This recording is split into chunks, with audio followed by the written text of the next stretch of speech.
Welcome to Southwest Flavor. I'm Steve Nuñez, and I'm a guest host along with Will Peña. And we are filling in for Ron Arenas, who is on vacation today. He is out having a good time. And apparently he rode in a bike race this weekend, right? Yes, he did. He was out in the Scottsdale and doing that El Tour de Scottsdale. And so apparently he's sore and he can't walk, so we're filling in for him. Right now he's taking a mud bath somewhere. A mud bath, right? Getting a facial. Right. Anyways, let's jump right into it and introduce you to our guest. Very, very interesting man. A very, very interesting man and a great, great person who is an unsung hero in Tucson, Mr. Ignacio Garcia. Welcome. Hey, how's it going? I guess I am the most interesting man, right? Yeah. No, I'm just joking. No. Well, you have the cowboy hat and everything. You have a cowboy hat and the great. Yeah. Great oh, yeah, you're right. Yeah. Kind of looking like the most interesting man, but very, very, very much interesting. Let's just jump right into it. Obviously, everyone knows you for your murals. Yeah. Your downtown murals. Just speak to us as a culture. Yeah. As a community. Before we dive into all of that, let's jump right back to the very beginning. Sure. You grew up in Agua Prieta. Yeah. No, I was born there. You're born in I was Agua born Prieta. there, and then 10 days I was raised up in a small town called Benson, Arizona. Yeah.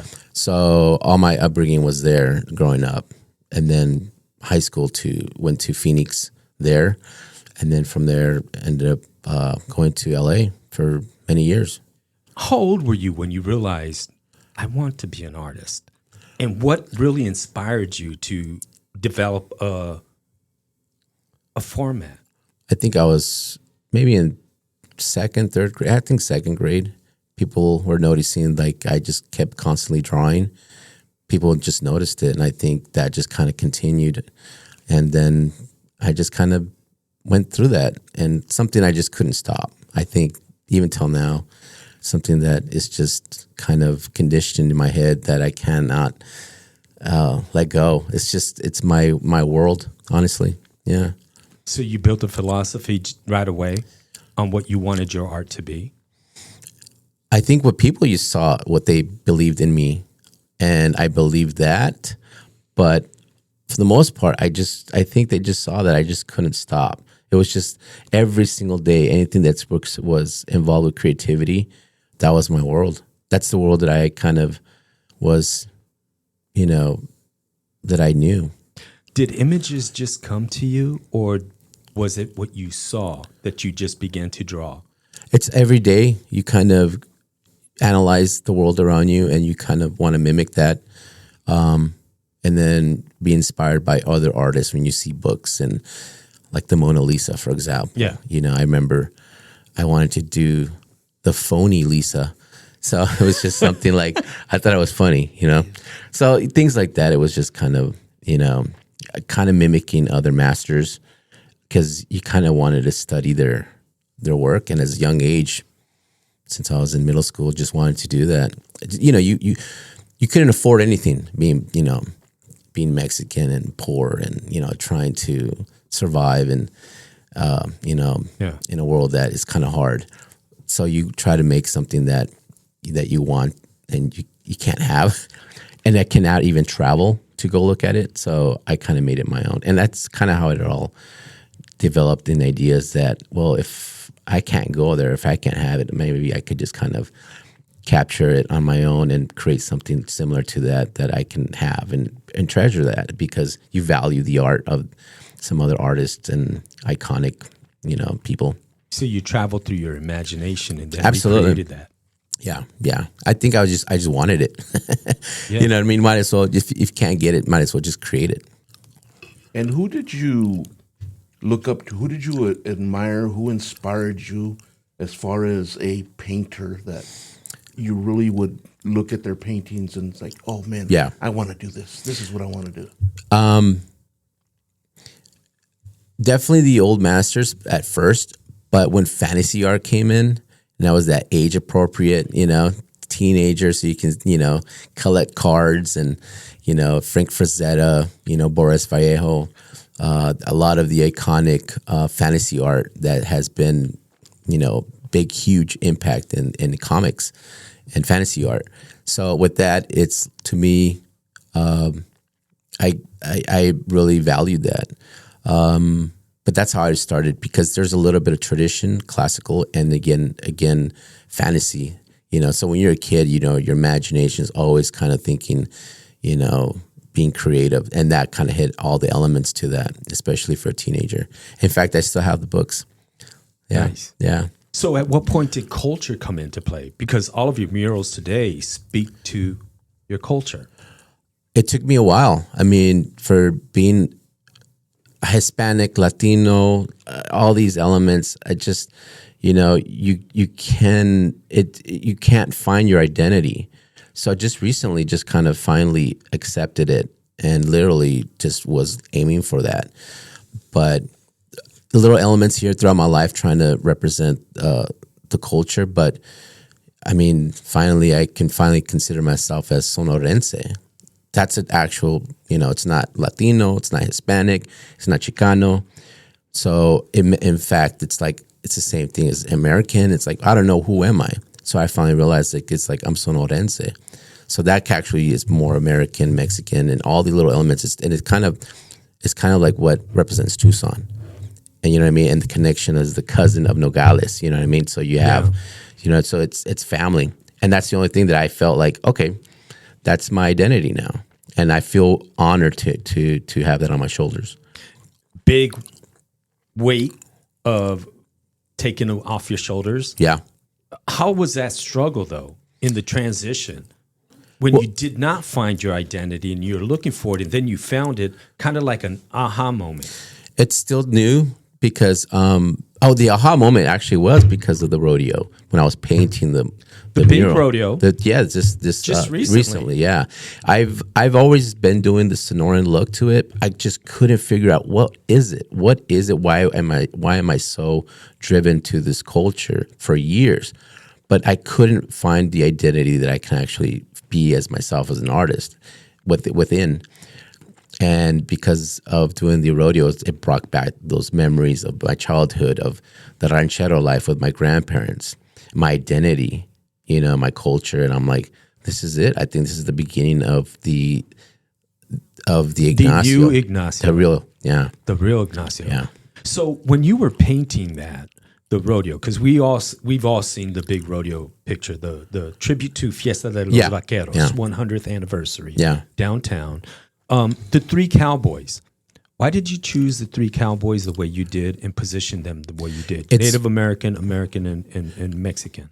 People think it's that, and honestly, it's bicultural, but they look similar. You know what I mean? And if you actually analyze it, but in reality, it's a little bit of that too as well.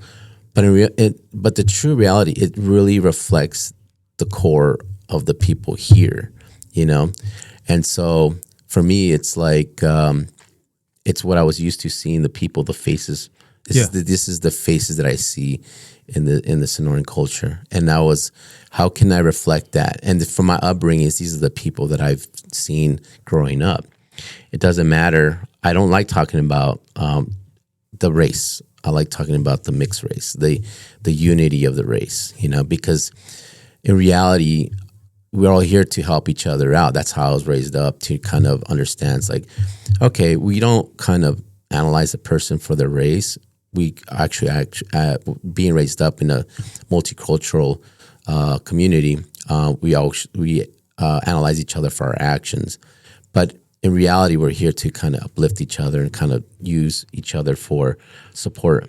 But what inspired each face? Because the faces are very, very, there's a lot of definition. Absolutely. And then if you look in their eyes, and there's a picture, you look in their eyes and you see character. Yeah. How did you capture that? Did that just come to you, your imagination? Were these characters or people you came across growing up in your life that you said, that's, because you really, when you stare at that, you really see within their eyes. Yeah. Yeah. I'm really good at portraits. I try to capture, and the eyes is what really, as the first thing, you're looking at me, the first thing you're looking in my eyes. Yeah. You can read a lot of people by their eyes. Correct. It's funny how that works, but that's something that I've been used to, and I practice a lot to kind of capture that. The eyes are really that's the first thing that I have to kind of tell the story is through the eyes. But again, it's like through a lot of research, a lot of photographs, stock photos, digital designs, anything that I can kind of figure out the formula that actually can exaggerate the culture, because I can't just pick one person. How can I bring a group of different types of people into one person? It's a lot of work. I mean, people think it's like, oh, you could just do that. No, it's a lot of intense research to make sure it's done right because it tells a story. And Will has a picture on his phone of the mural we're talking about. Yeah. So when you chose these three, when you're painting these or when you're developing them in your mind, is there somebody in particular you're thinking about? No. Somebody you know? No. I tried to think of the community. I'm really looking for a reflection. There's a certain look, you know what I mean? Like each neighborhood has. Yeah. If you go to Mexico, you have all these pueblos around. And each pueblo has it's the same thing. The barrios, you have the same thing with Barrio Viejo, Barrio. There's a certain community of families, and there's a certain look, And the bigger the family, there's that distinct look of that. The mestizos. Yeah, exactly. So that's what I try to capture. That we all look we all look almost the same in the outside because we have to share each other's support to survive in the rough environment. But we have a distinct look in a sense. But it's I like that. I like that it's a mesh, but a little bit of identity. So it's fair to say that when you're painting, there's visual poetry. Absolutely. You're telling that story, but you want whoever your mural to tell a story. Yeah, and that's the thing is the reflection. When people actually look at it, they really get emotion. They really attach to it because it's like for the first time they actually see themselves as like, oh my God, I'm being honored. And so that was the goal. I mean, it's a lot of work to kind of figure out that formula and it's to balance it out. That represents that 100 years.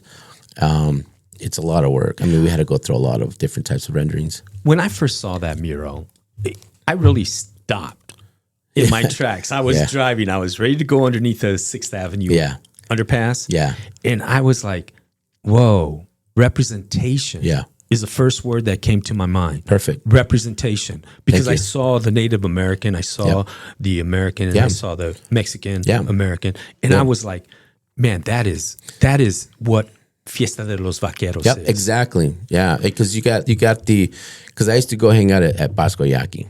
Yeah. At the reservations. I had family there and friends used to go hang out.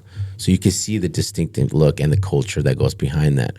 And then I go to Mexico, you have the Mexicanos, the rancheros, and then you have the cowboys being raised up in a small town. You have all the Western wear, the American cowboy.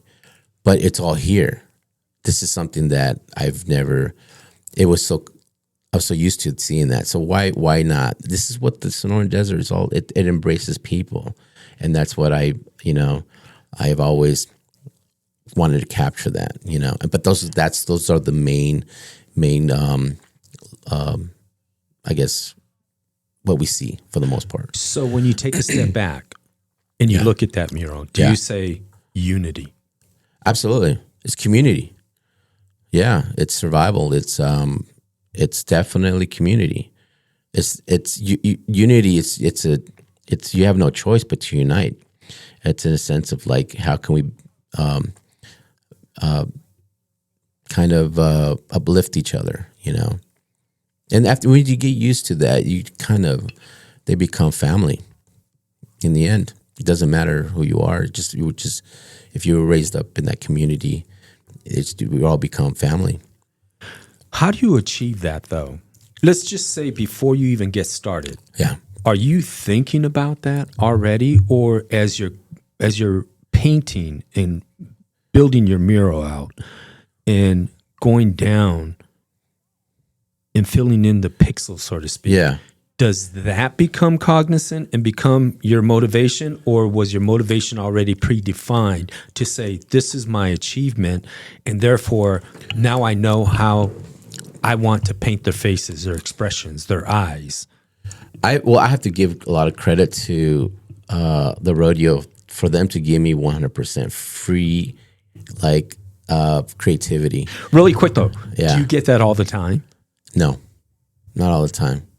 How important is that to you? Absolutely, a lot important. Well, you can see what to know the difference between kind of commercial or something that's what they want, something Genuine. customized. There's a huge difference. There's one that's visually attracting or for marketing purposes, and then the ones that's emotional. And then because of that, what the rodeo offered me, and knowing what they're looking for, and like, well, you're the perfect person for this, and they said, we trust you, and like, because of that. In fact, there's a few of them, but that gave me the creative freedom, and it shows. It shows because of me being raised up in my culture. My family is the Sonoran culture. It's something that I kind of naturally kind of let it adapt or let it come through. Like sometimes I don't even think about just doing it. I'm like, oh, let's put a little bit of this.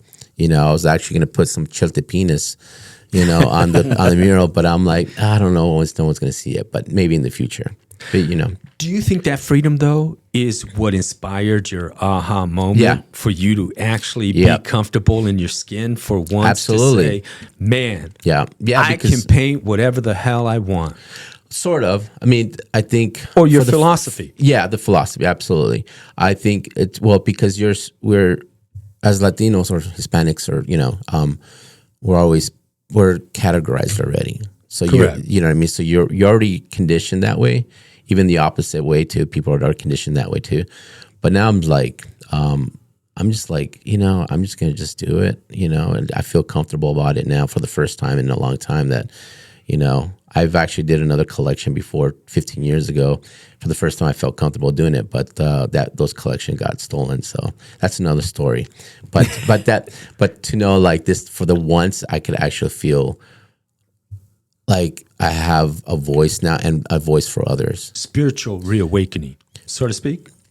I've been looking for an identity for myself as an artist for years. I've been always talking about it with like, what's my signature? I don't know what my signature is, because I'm always doing custom work, custom murals and commercial pieces, anything that's just away from my identity. But it was slowly trying to aim for that. What I'm looking at was craving that. And then finally the rodeo gave me that because I felt like they were like my brothers. So I'm like, let's do it.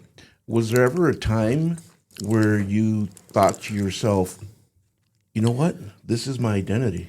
Yeah. And then as you're growing and maturing as an artist, yes, you look back and say, you know what, that's not who I was. Oh, absolutely. Yeah. I the challenges that go through that, it's difficult. I don't even know. I mean, and I can imagine what other people are going through too as well. But I've been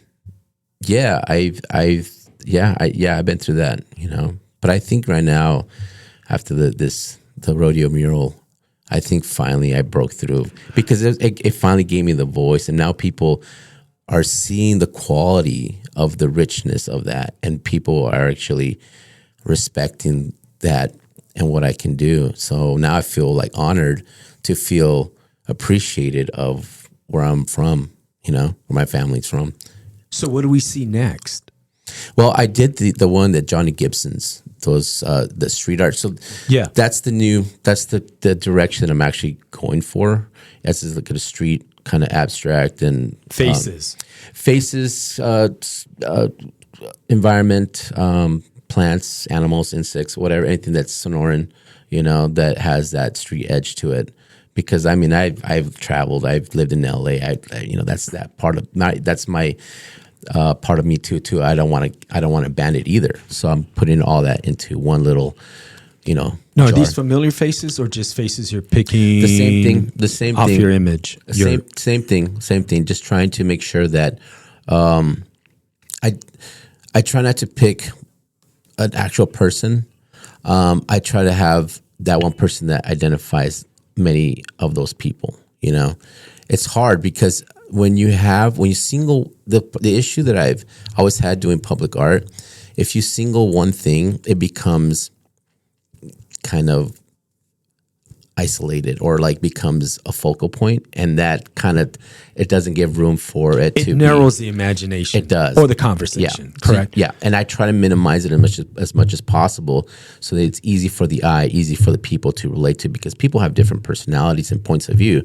So if I actually neutralize it to make it seem as that's plenty of them to kind of easy for their personality taste. So I did not know that you did those drawings along Johnny Gibson's. I did. Because it's being remodeled right now, right? Yeah. But here was my first thought when I drove by and I saw these faces. I was like, oh, that's pretty cool. Yeah. It's kind of like an extension of the tiles underneath the 4th Avenue Bridge. Exactly. Okay, the underpass. Yeah. Where you're looking at these faces and you're like, that's Tucson. Yep. Man, look at these people. Yep. The diversity. Yep. The coolness of who we are as a community. Yeah. And so when I saw your and it's kind of like it kind of looked like chalk work. I see what you mean. Yeah. You know what I mean? So where do you envision that going? Oh Throughout my God. all the businesses? It's gaining a crazy attention. I mean, especially for collectors. I was actually offered before actually, I was like halfway there painting it, and a collector that wanted just to buy the whole entire thing. He gave me a good number, but I'm like, let me think about it first. And then people are just a good number, and you had to think about it. Well, because I know that they have to turn around and make a profit. Oh, You can double it easily for sure. And so, I'm still playing around with it. I'm still going there doing little touch ups here and there, or like just putting personality into it. Whatever. It's a living piece right now I'm working on. So, again, they gave me the full freedom, and that makes me feel happy to know that I can actually. You can't quantify that. No. So I'm looking at that project that you did, and I don't know if that can be seen or not, but it's number amazing. one, it's some amazing work. I actually, since you have, this is the first time. Do we have time? Oh, we have time. Okay, so this is the first time I've been wanting to get stickers done of all the works that I've done. It's the first time I actually got him. Like I'm actually. So these are the pieces that we're talking about. Oh man! And there's a lot of them. Look at that. Every single, you could see that representation of Tucson. It's gritty, it's modern, it's contemporary, it's street art. And then I have my Sonoran women that I was doing last year. And these are all paintings and murals that I was working on.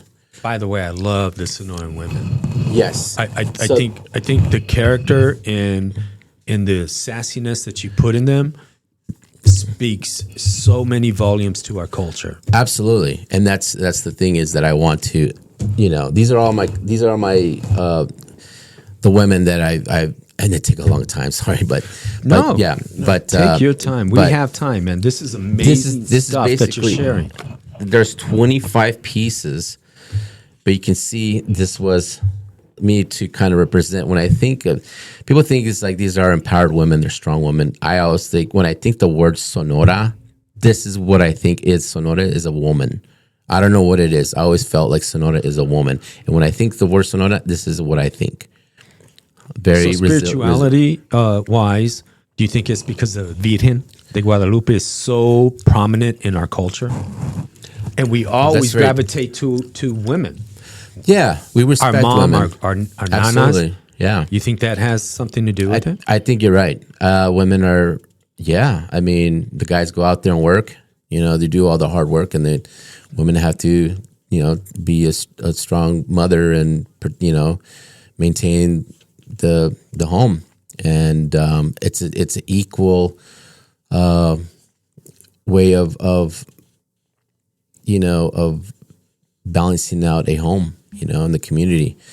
But yeah, it's one of those things. But see, this is the first time. I'm gonna be honest with you. This is the first time I actually put these stickers together. I haven't seen it all together all at once, and I actually had to go. That's why I was in Phoenix when you called me yesterday.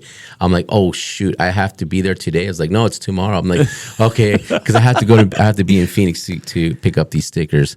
So these stickers right here, will any of them end up in downtown Tucson on the side of a building? I'm actually gonna probably put these here on the Johnny Gibsons just to kind of see how it looks. Just put them on there. Can you pass me the lady? There, you could just kind of Chicana.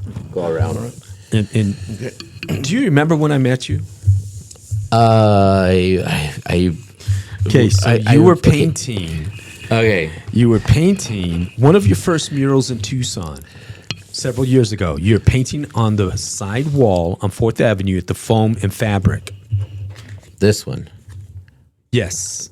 Yes. This one. Let me see that one. I think I remember. Let me hold this up. Yeah. And you were just painting. Yeah.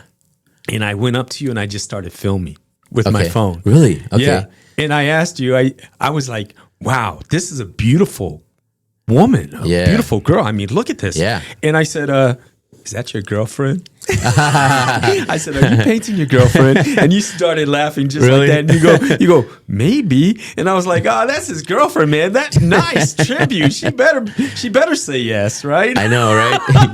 Yeah, it's I mean, it's one of those things that where did you get this visual from to be able to paint? I mean, because look at what she's saying right now without saying anything, and her eyes are closed. Well, that's the thing, is that it was a commissioned piece for Banner Health. Yes. And so they wanted to do something with the lungs and stuff, and I'm like, I don't want to paint lungs. But the colors speak for itself. But that's the thing, is that I had other concepts that I thought it would be great for Tucson.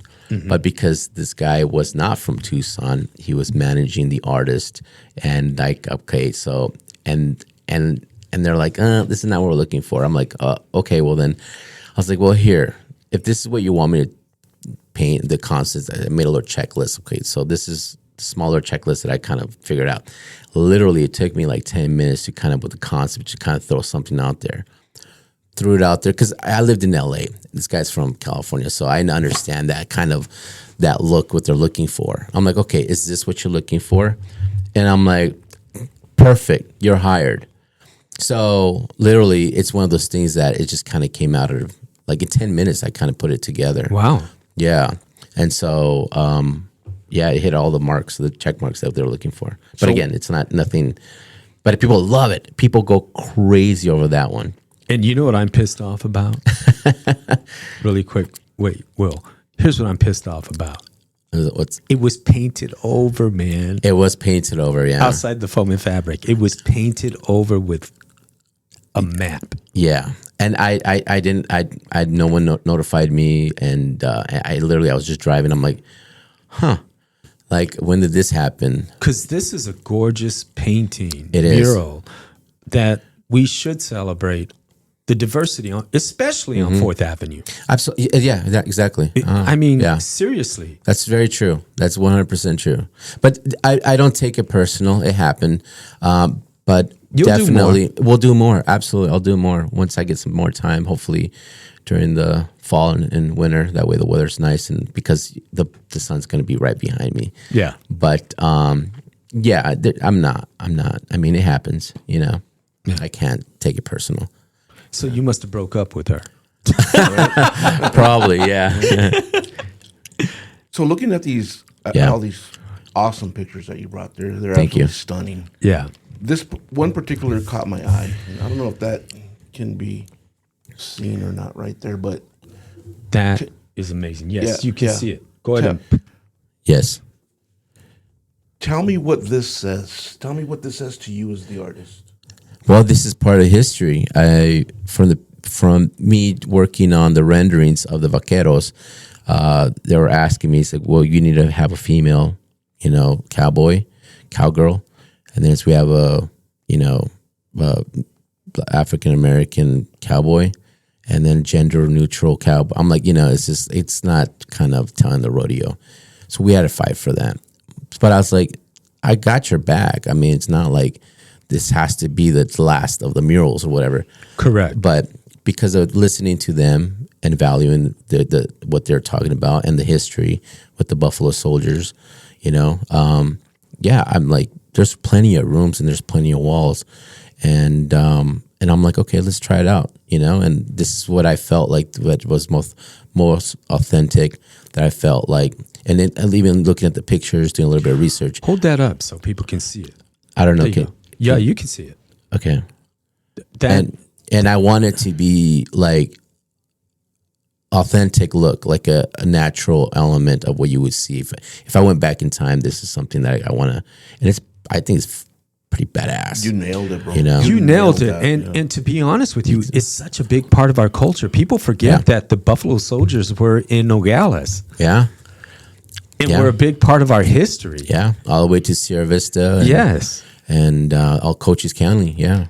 So how important is it for, a lot of times we think that one mural has to tell the entire story. Yeah. But when you read a book, it's by chapters, right? Each chapter stands alone and it progresses as each chapter goes along. Mm-hmm. So when you have that freedom to say, I'm going to tell this story now, there are more walls where I can continue the story. Yeah. How important is that for you? I mean, I'm honored to provide that story and keep that legacy of Tucson alive and strong. And again, it's for the first time actually as an artist, I can actually finally feel that freedom inside that's been trying to crave that identity I've been looking for. But this is something for the first time I'm literally it actually kind of started from the guitarrista. We'll get to that in a second. But thank you for sharing this because this is amazing work. And, thank you. And I hope that people really appreciate when they're driving through downtown and they see your murals, that it's a story. It is. And maybe each mural is a different chapter that you're really capturing and inspiring us to think outside of the box, so to speak, but celebrate our culture at the same time. I think what I'm trying to do is I want people to walk in the past time, because these murals are so big, and then your peripheral kind of engages the environment, and then you're kind of stepping into walking in the past. And that's my goal. It's a psychological, conscious feeling to walk in walking into the past. And so how cool could that be in an art form to do that? So just have somebody look at it and just feel like I'm back in that time. That's the goal. And because history itself is just an amazing, beautiful thing. In fact, I like watching old movies and see how they lived. And there's old Mexican movies, the Pedro Infante and all them, I don't know. There's a bunch of them. The Las Estrellas de las. When you're looking at those old movies like that, as an artist, are you looking at it and seeing what kind of art that they have on their walls? And stuff like that? Yes, and even the quality of the craftsmanship is that it's amazing. I get inspired. So to have these movies, it's on the record, and to see how these colonial homes were existing back then, and the ranchero life, and that was just normal. And because I go to Mexico once a month, and it still carries that feeling. Tucson is barely see that. So if I can capture that to kind of still that the heart still exists, the spirit exists, that's probably the best way. Do you go back to Mexico because your family's there, or because it's to rejuvenate and get your spirituality back and just get that flavor of who you are? Everything. To bring back and just everything. And Mexico's Mexico's growing right now. It's shifting to a new era. It is. And to be part of that, to see it from before and now, I'm literally diving into that right now and trying to catch on to that train, because Mexico is in a new development. It's just expanding. You can see the people rejuvenated. You can see the young kids being excited for them to have a voice and be proud of being Mexican. It's just Mexico is in a new era right now, and it's just gaining world attention. And people are actually going there because people are peaceful there. People, you just walk in there. You don't have to worry about the stress, and of course the preservation of what it's been pushed back, and now the preservation is there. It's just you go back in time, and it's a never ending.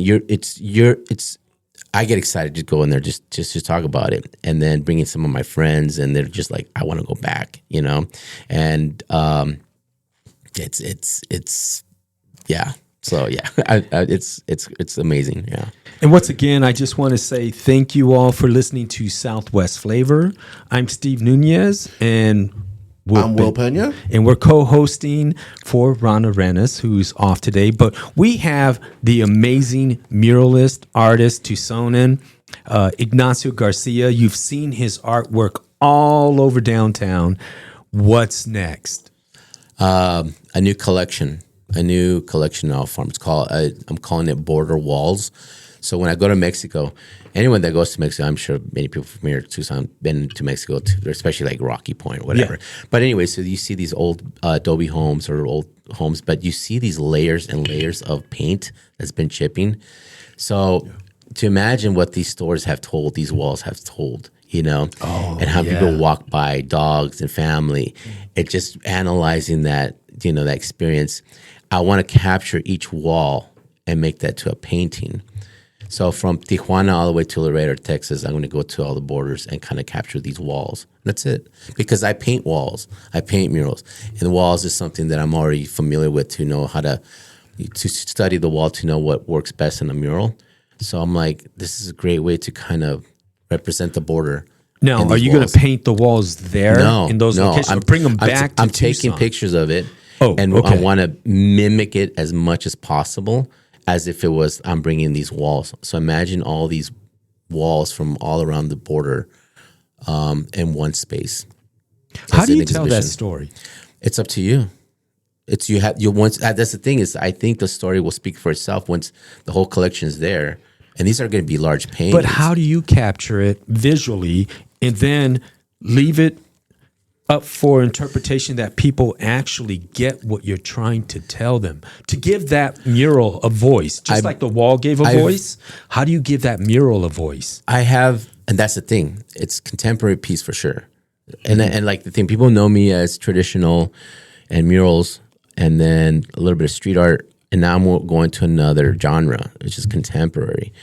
And this is kind of museum quality stuff that I'm really dedicated to. I've been for years trying to do this. But why not? Why not put Tucson to the map in that quality sense and representation of what American and Mexico, let Tucson be the bridge of both countries. It has it. This is kind of like a renaissance. It is. It's a Sonoran renaissance for sure. Yeah. This is some serious stuff that I'm like, like not many people know. People think it's like, oh, that's cute, a little piñata painting, whatever. No, this is some serious stuff that I'm actually been investing, and then having some investors even being involved with it too. But this is behind the scenes. It's nothing like, Mexico's on this revolutionary of being recognized globally. So now I'm part of that. Now I have to be part of that. So that's the reason why I'm doing it. And when you talk about investors, maybe we should talk a little bit about that, because there's a business side. Yeah. You obviously have to put food on your table. Yeah. You obviously have to eat. Yeah. How tough is that? At the beginning, I was like any starving artist, what they say. I hated that word because I never wanted to be starving artist. But I was a starving artist, but the passion is very stronger than starving. You can go without food and water for days, but the passion is you have to survive. Your mind is in that element of you're hungry. You want that so bad. You don't care. You want to start because you can do it. And that's the ambition that I love, that like even till now, Like I know what I'm going to do, what I'm going to be creating. It's a long process because it's only me, but it's going to be an amazing piece of work, and it's going to show. How do you inspire that passion for today's up and coming young bloods to get them to be committed, to get them to respect the process, go through the process, and know that there's an end game, and that end game could be a lot of success? I think the Western culture has kind of been enabling to everyone, including kids, including myself too. But this Westernization culture is just becoming so easy access. You just become so comfortable. But the thing is that if you strip away, if you just kind of put them away in a space that there's no technology or anything like that, figure it out. I mean, literally, that's to know that we can tap into that survival mindset. We're human beings. We learn how to adapt, you know? And even though if you're not used to it, that will kick in somewhere, one way or another. But I think that if we find a way to kind of let them be, you know, you got to figure it out somehow. I don't know. You got to use that part of that brain that it's the survival instinct, and that's the key element to have a passion, to be driven. Correct. You know, there's so much information. Anyone can access it. Anyone can access it. You can go to universities. You can get your research online. Anyone can access it. But the issue is, do you have the experience? Nobody has experience because they've never done it themselves. All they do is read the books, and then they say they follow that. But can you actually remove yourself from what's out there and actually figure out on your own and let your brain kind of actually think of like, how do I solve this puzzle to analyze, to figure this situation out? I have no resources. How am I going to make this? But that's the part of the brain that we're lacking on. And I think because I try to, like even with Joe Pagic, he was telling me, it's like, why do you always keep, you know, like he said something like, because I was telling him, like, I need to find that niche that I can identify myself. I was like, well, you have everything, you know, you could do a lot. I was like, but that doesn't make me happy. And I was like, I want to be hungry. I like that hungry. I like to feel that inspiration, and that feeling is amazing, you know? Yes, it is. But people are not comfortable with that. That's the issue. So do you see speaking of like the younger generation of painters, Yeah. do you see a lot more movement going into the digital art form? I honestly think my son's 14 years old, and all the kids that they want to hang out. You'd be surprised. These kids really want to be kids. They want to go out there and get dirty. They want to go out there and go hang around. They want to, you know, be mischievous. But those are boys, you know. They just want to be out there, be curious, and explore the world. They naturally have that, and they're craving it. But because the laws, you can't do this, you can't do that, you can't stay up late. You know, I get it. You know, safety reasons, but you need a little bit of edge to kind of learn to have a little bit of instinct of survival, a little bit of that gut feeling to know like, oh, okay, I'm not going to go there. I'm not going to go that alley. You know, it's just a part of that thing is that we're lacking is using your instincts of your survival instincts. And it's you need to use it. It's part of what makes us who we are. We're hunter gatherers. We got to, you know, figure out how to survive. But I don't know, in this world that everything's just handed down to you. It's just everyone's becoming enabled, you know. But yeah, I just kind of like if I have interns and stuff that want to help me out, like sure, I just let them do it. It's like they're like, are you sure? Just do it. Let's see what happens. And they're so used to like sometimes they don't even know how to hold a brush. That's how enabled they really are, you know.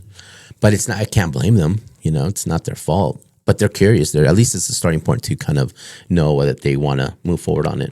And at least they're curious. That is the key right there. Yeah. So I'm going to change directions a little bit because we talked about this earlier. Yeah. What we don't think about is when you're way up on that scaffold. Yes. Several stories high. Yeah. Be honest. Yeah. Are you afraid of heights? I'm definitely afraid of heights for sure. Yeah. I think I've gotten used to a little bit of it, you know, but still sometimes you kind of get a little bit the heebie-jeebies, and I think my brain's getting conditioned so far, but I don't know. It all depends. Maybe it was just the wall that I got kind of lucked out on this wall, and somehow like you have buildings right next to you that kind of fulfill your peripheral on this side that doesn't seem like it's open, and that kind of makes you feel like you're falling. But yeah. So let me share with the listeners. Once again, you're listening to Southwest Flavor, and before we came on, you were talking to Joe Pagic, another downtown muralist. Yeah. Of course, everyone knows Joe's work, right? Yeah. And you both were talking about being afraid of heights, and you get the heebie-jeebies behind your knees and everything. That's real. It's real. Yeah. My toes feel like man, when I get down to the ground, I'm like, whew. Yeah. We all love the artwork, but we don't think that, man, there's some risks that there's you a have lot to of take. risk. A lot of risk, especially the weather. The weather can be extreme, especially during the summer. Like anything that's above 105, I can't. I have to force myself, and you have to be in a shaded spot. The weather can really take away your energy and your focusedness of painting. And the wind swaying. The wind, yeah. I mean, I got caught in a dust devil one time, and that was horrible. I could see it coming, and it's getting closer and closer. And I was about to go down. I was at the very top. And I'm like, okay, I got to go down. And I'm seeing it coming, and this lift just takes forever.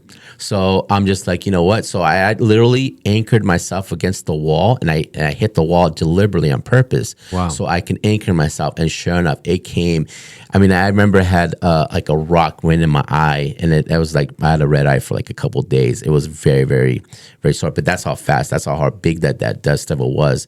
And so, but because of that instant decision, again, survival, and using that, not following the books because to run a lift, you have to have a license for something like that. So, but the first thing they say is when there's wind, you have to come down. And that instinct, the dust that was coming is like, you can't come down when the whole thing's like moving around. So I literally, as an instinct, I had to literally anchor, and you're not supposed to, but for survival reason, it was the smartest thing for me to do. And so, yeah, sure enough, I was there, and luckily it made me feel very, very secure. But it was scary. It was really, really scary. Yeah. Well, I saw one pic on your Facebook page where you are on top of up in a cherry picker. Yeah. And it looked pretty high from there. Yeah. No, I've been on those cherry pickers before. Yeah.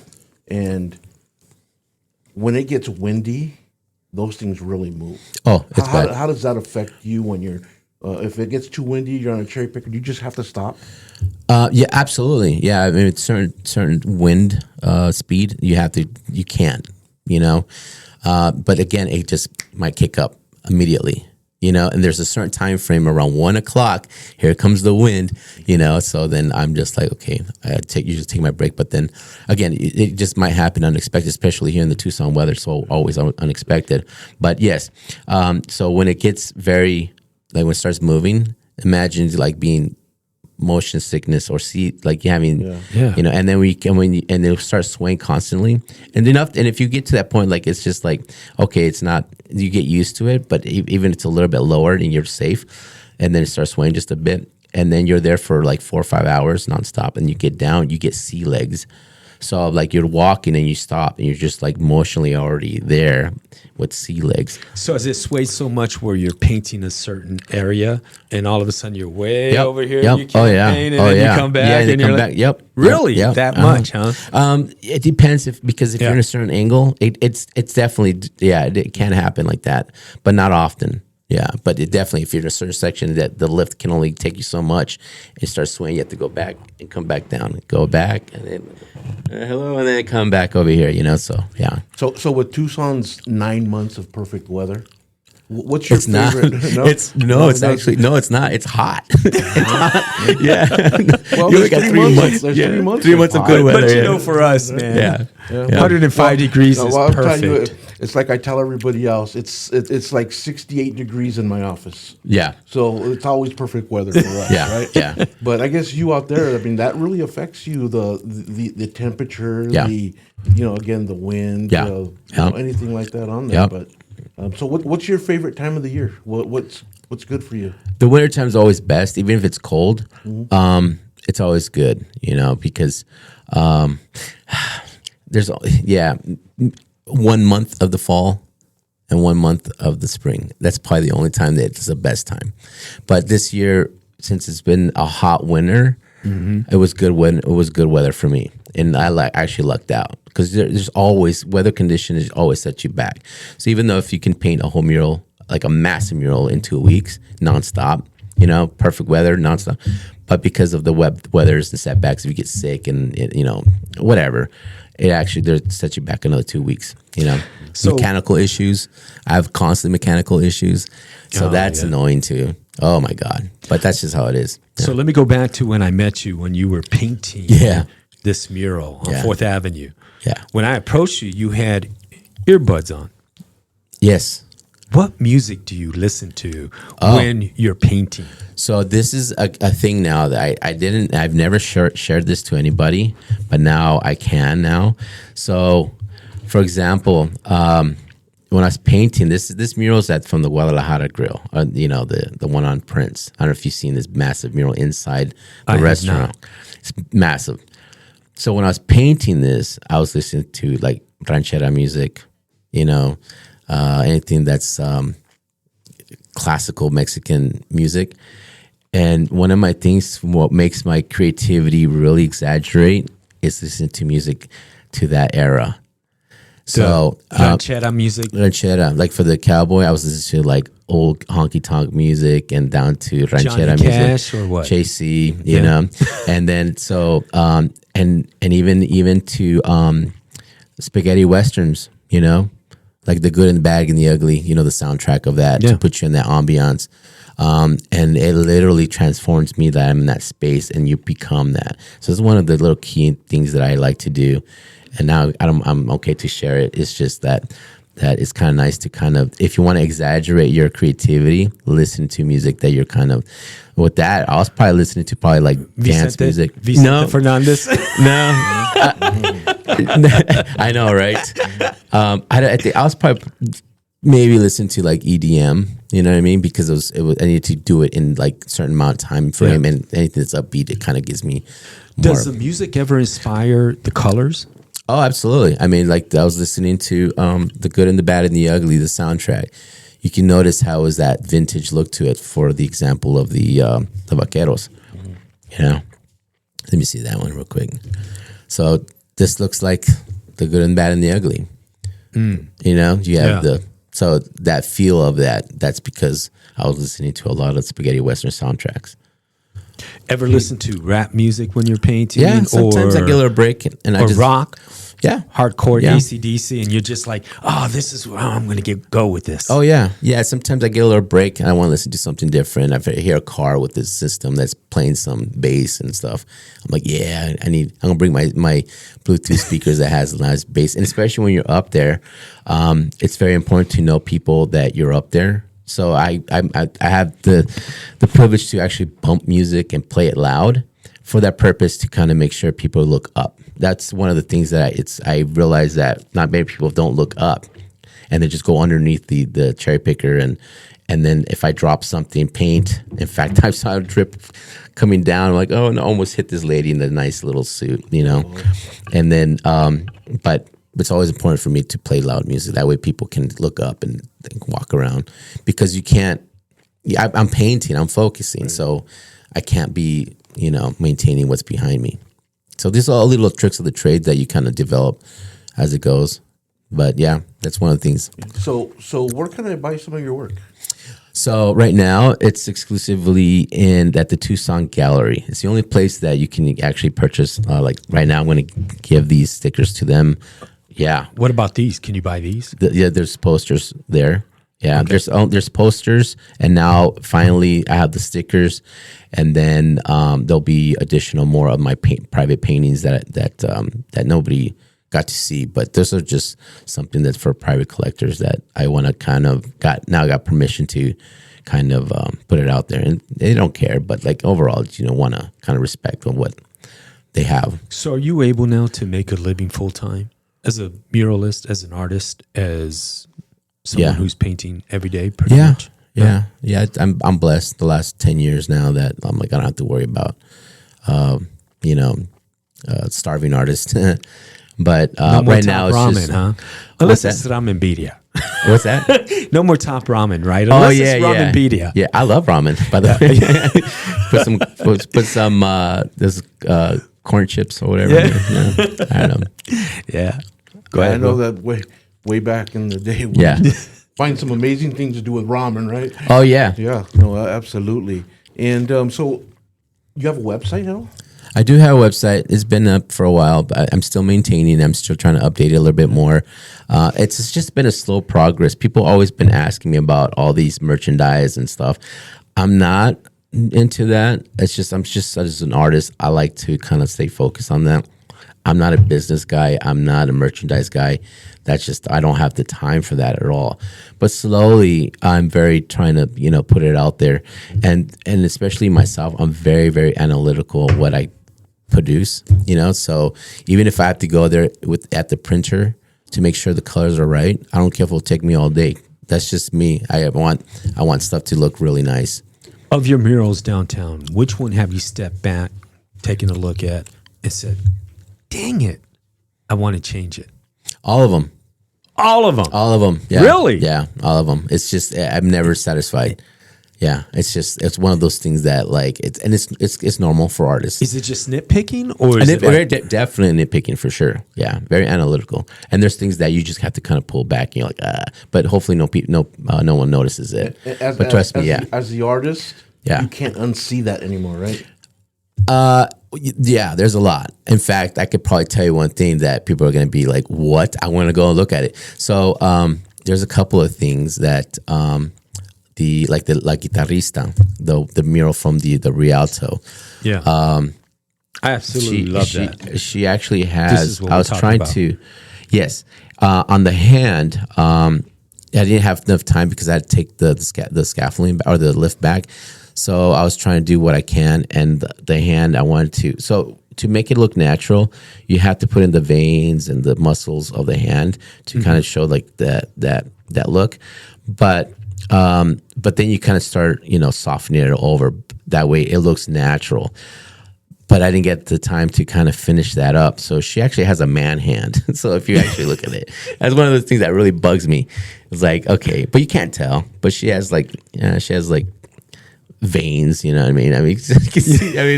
You can't tell, but it's just, the whole thing. You didn't give her a manicure? Come on, man.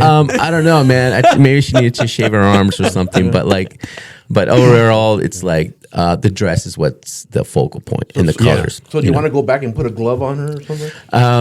Like a Michael Jackson glove or something? I mean, give her a manicure? Probably tattoos, man, to make it even more beefier. Right? Yeah.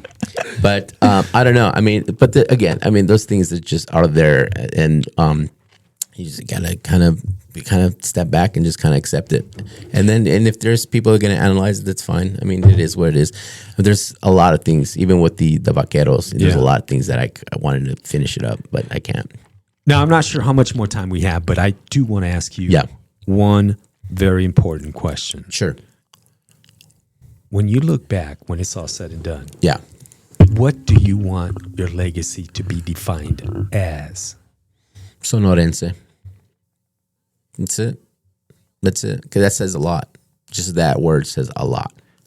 But when the average person, maybe who doesn't know you, sees one of your murals, then what? Sonorense. It's something that stands out. It's like you go to other countries and then you want that to capture that culture. Mm-hmm. That's it. It's just a cultural representation of the desert. That's it. Simple as that. I know it sounds kind of straightforward, but the goal is to kind of hook you in to see more. And if the more they see them, these murals or artwork that I do, then more it's going to tell the story. Slowly, but it kind of engages you in that way, and that's my goal. In that story, how do you want it to be told? Anything personally about you as Ignacio Garcia, or the people, your legacy, Sonorense? That legacy of Sonorense and the people inside it, the people, the culture, the food. There's a lot there. I can't. Again, I don't like to narrow it down. Yeah. But the word actually says a lot, and you can dive into that, But yeah, just Sonorense. That's it. Yeah.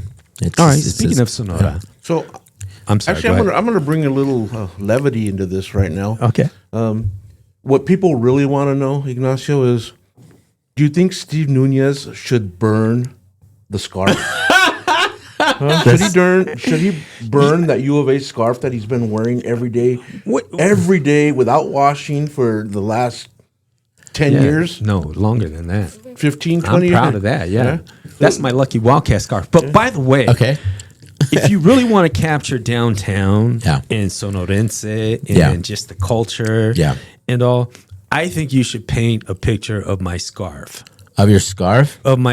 Sure, it's doable. Yeah. Yeah. See? There you go. Have a snake eat it, A snake on one side, fire on the other? Yeah. Like being put into like a bonfire or something like that, right? A box of Tide next to it. Yeah. Yeah, anything's possible. Yeah. Yeah. Wow, Will brought that in. Okay. So the scarf is very unique. It's very it reminds me. It's actually, yes, it's my lucky Wildcat scarf, right? And it means a lot to me. But it's a representation of me growing up in downtown Tucson and being able to see the University of Arizona and dreaming of going to the University of Arizona. Perfect. Because I broke barriers. Really? So that's what that So you're scarf honored. really means. I'm pride. freaking honored. Yeah, that's good. Big time. Oh, are we pretty much done? I think we are done. Let's wrap it up here. I think we went over. Huh? Hey, for Ignacio Garcia, muralist, amazing muralist of downtown Tucson and just of representation of who we are in Tucson. For Will Peña, I'm Steve Nuñez. On behalf of Ron Arenas, thank you for listening to Southwest Flavor. We'll see you next week. Have a great one. Shipping packages is a facet of modern commerce. At Tucson Pack and Ship, we work with major delivery companies to make sure your goods get where they need to go. In addition to shipping, we also offer private mailboxes, notary services, and document shredding. We'll also safely pack your valuable items. Tucson Pack and Ship, Tucson's one-stop packing and shipping source.